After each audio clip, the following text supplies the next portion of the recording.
नमस्कार और बहुत बहुत स्वागत है आपका। आप देख रहे हैं कंज्यूमर अड्डा और आपके साथ मैं हूं विपिन भट्ट।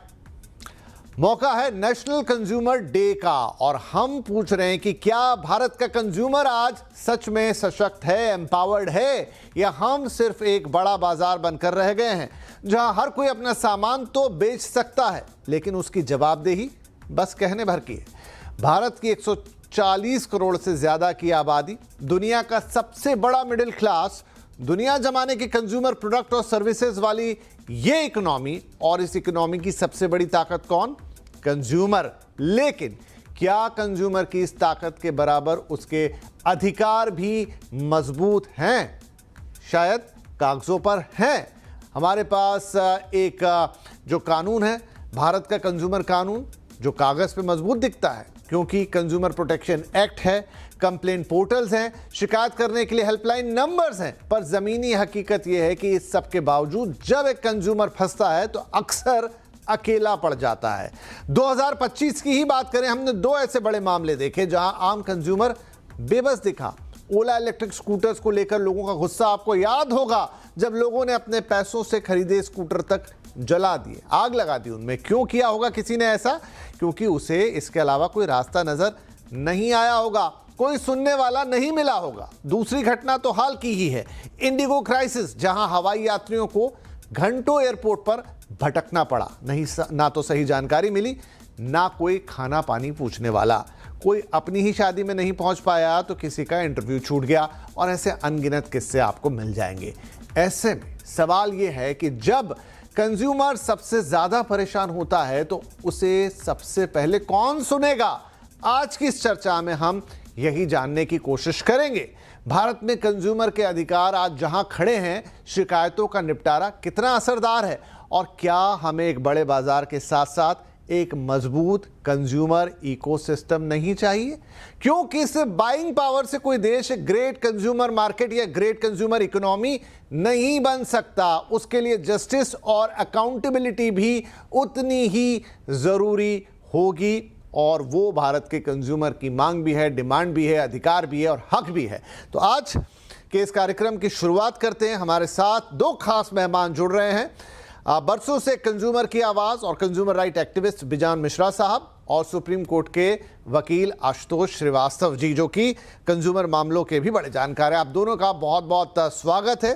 बिजॉन सर, अब मैंने अपनी एक बड़ी सी प्रस्तावना की कोशिश की कि वो सारी बातें रख पाऊं, क्योंकि मौका इतना अच्छा है, नेशनल कंज्यूमर डे की बात है, कंज्यूमर के हक की आवाज़ आपने लगातार उठाई है। लेकिन अगर हम आज जब तुलना करें, जितना बड़ा बाजार हमने पूरी दुनिया को दे रखा है, दुनिया ज़माने की कंपनियां इस देश के अंदर हैं, ढेरों सामान हैं, प्रोडक्ट हैं, सर्विसेज हैं, और कंज्यूमर अपनी खून पसीने की कमाई से उनको खरीदता भी है।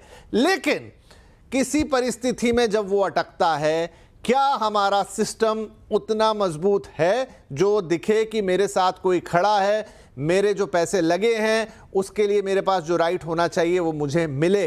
बताइए सर, हम इतने बड़े मार्केट हैं दुनिया के, लेकिन क्या हमारा कंज्यूमर उतना ताकतवर है?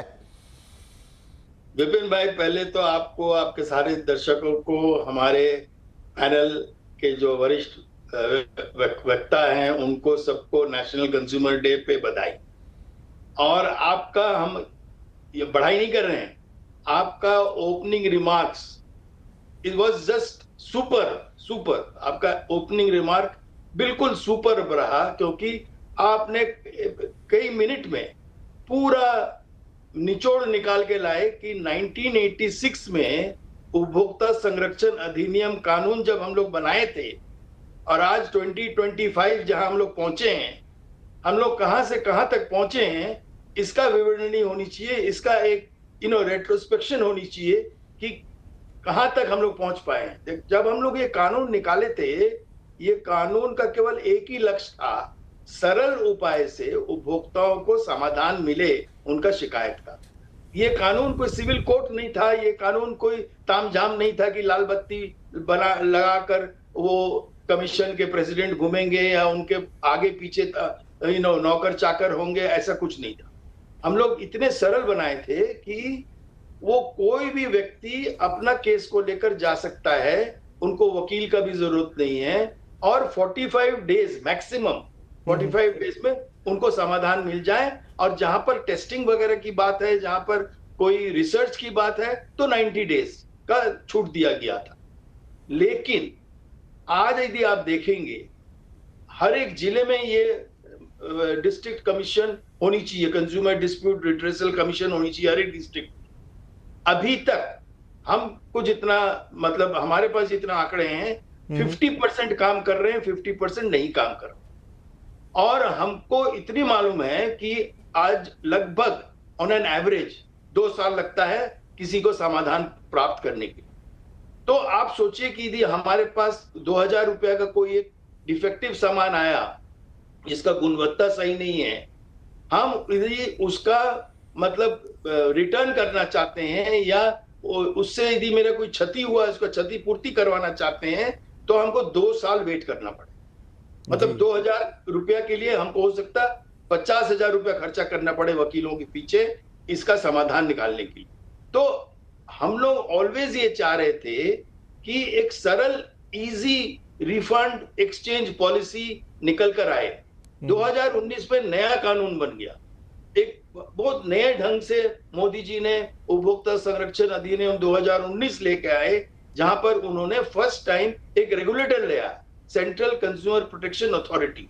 और उस रेगुलेटर का केवल एक ही काम है कि वो कैसे और उपायों को, तंत्र को और सुविधाजनक बनाए आम उपभोक्ताओं के लिए, और सरकार उपभोक्ताओं के पक्ष को लेकर इंडस्ट्री के साथ मतलब वार्तालाप करे, और नए नए पॉलिसीज लाए, नए कानून में संशोधन लाए जी, और प्रोडक्ट लायबिलिटी कर एक नया हम लोग मतलब एक पूरा चैप्टर ही डिवोट हुआ, एक मीडिएशन का चैप्टर डिवोट हुआ इसको लेकर के जल्दी से जल्दी निपटारा कैसे होए।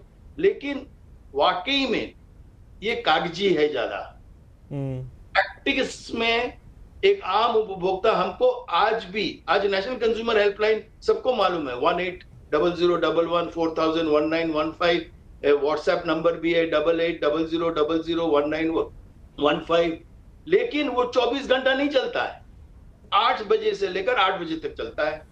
और फिर वहां पर भी लोगों को कहा जाता है कि आप जाइए और कोर्ट में नालिश कीजिए, जबकि सेंट्रल कंज्यूमर प्रोटेक्शन अथॉरिटी का काम है कि वो उपभोक्ताओं का संबंधित जो शिकायतें हैं उसको एक क्लास एक्शन पे लेकर, समूह को लेकर उनको समाधान जल्दी से जल्दी पहुंचाए। ये नहीं कि हमको फिर से पैसा खर्चा करना पड़े। बिल्कुल।